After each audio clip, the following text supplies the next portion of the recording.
Hanap niya daw si Inay ng apam. Gusto niyo ng apam? Ano?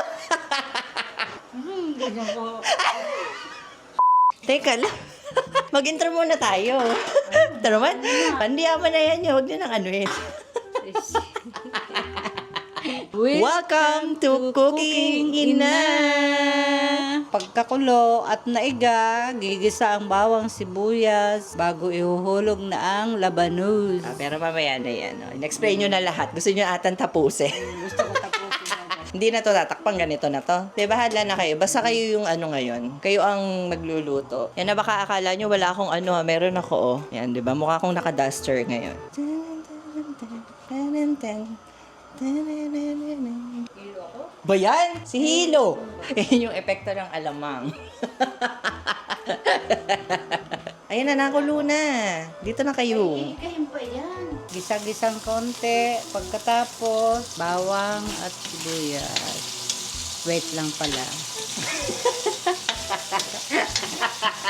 Muna natin magkulay-kulay brown ang karamihan. Iba brown pa. Hindi naman yung brown na brown. Tama, Tama lang. Masarap talaga magluto si Inay. Diyan ako natuto. Kahit hindi naman niya ako tinuruan, diyan ako natuto. Yung pinaka-favorite kong luto ni Inay, yung adobo. Sarap mag-adobo ang nanay ko. Pero yung kilawin, hindi ko gusto. Charot. Next, isa natin ang bawang. Sa tagal nyo nang nagluluto, anong masasabi nyong pinaka-masarap nyong naluto at proud na proud kayong ipakain sa iba? Ay, menudo, kaldereta, Isa lang, ano yung anong pinaka-masarap nyo talagang menudo. minudo? Halo-halo ang karne, bawang at sibuyas. Labanos. Amoy pa lang, Ulam na. ulam na. Yeah. Wow, ang bango. Lalagay ko na to, nor pork. Yes. Ayan.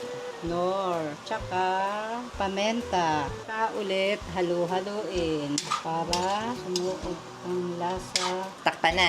Takpan mo na. Ayan. Mga ilang minutes yan bago Depende. nyo balikan. Depende. Depende. Katulad ng pag-alis niya, depende. Naku po, yan na. Takilawin, masarap yung luto ang labanos. Pag hindi kasi lutong-luto, hindi masarap.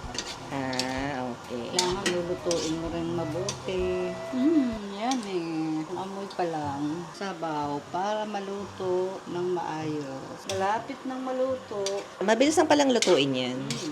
Hulugan natin ng sili para mabango at Yeah. masarap lalo. Saka, hulog na